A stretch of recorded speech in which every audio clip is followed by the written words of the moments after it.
বাড়ির সদস্যদের মাথায় আগ্নেয়াস্ত্র ঠেকিয়ে বেঁধে রেখে ব্যবসায়ের এক বাড়িতে দুঃসাহসিক ডাকাতি পুরুলিয়া মফস্বল থানার নদিয়ারা গ্রামে। প্রায় ৩৫ লক্ষ নগদ টাকা এবং ৫ লক্ষাধিক সোনার গহনা নিয়ে চম্পট দিয়েছে ওই ডাকাত দলটি। সকাল হতেই ঘটনাকে ঘিরে চাঞ্চল্য ছড়িয়েছে ওই গ্রামে। আতঙ্কে রয়েছে গ্রামবাসীরা।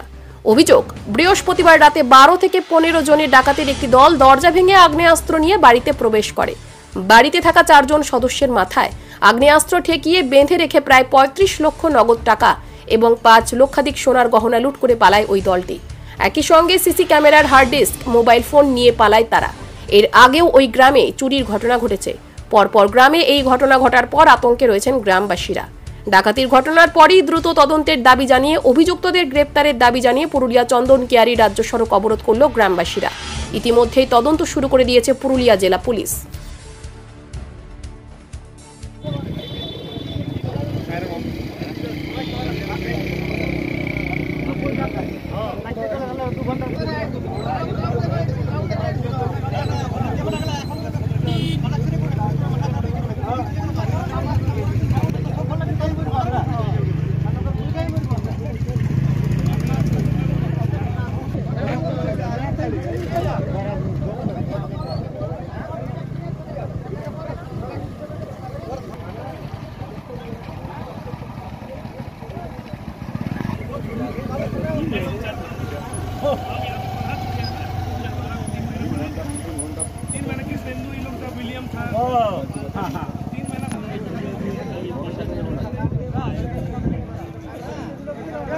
আমি আমার ঘরে রাতে সারা রাত 2টার সময় আমার ঘরে ডাকাতের দল ঢুকে, তারা মোটামুটি 15 জন লোক আমার ঘরে ঢুকে পড়ে আমার যাবতীয় আমার মাথায় পিস্তল ঠেকায়।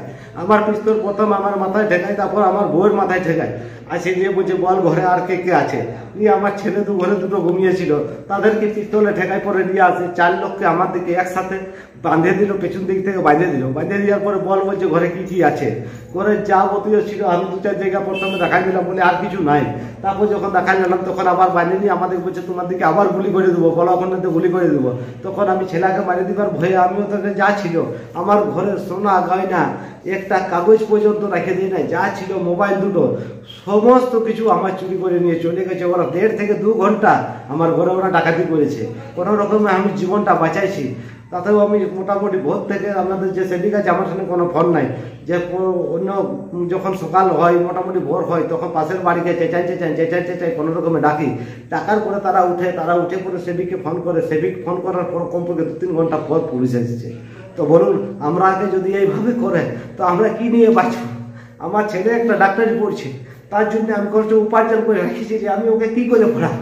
আমার মেয়ে বড় হয়েছে, তাকে আমি কি করে বিয়ে দেবো? বলুন আমার কি করতে হবে? আমার সমস্ত শেষ হয়ে গেছে, আমার কিচ্ছু রেখে দেবো না। আমাদের প্রাণটা কোনো ভাবে বাঁচলো, এটাই আমাদের বিরাট, কিচ্ছু নাই আমার সব শেষ হয়ে গেছে। আমার আমি মমতাকে পর্যন্ত বলছি, এদেরকে কোনো ব্যবস্থা নেন না, এরা শেষ করে দিবে, এরা ছাড়খাড় করে দিবে। এরা যে কোনো সময় ধমকে দিচ্ছে। লাস্টে আমাদেরকে 4 লোকে একটা রুমে বাঁধে পরে আমাদেরকে রেখে দিয়ে পরে আমাদেরকে বলছি যে পাশের বাড়ি চুরি করছি, যদি তোরা একটু আওয়াজ করি তো আছে পরে গুলি করে দেবো। এরকম করে ভয়ে আমরা সারা রাতটা কোনো রকমে কেটেছি। আমাদের কোনো অবস্থা করুন, আমাদের কিচ্ছু নাই।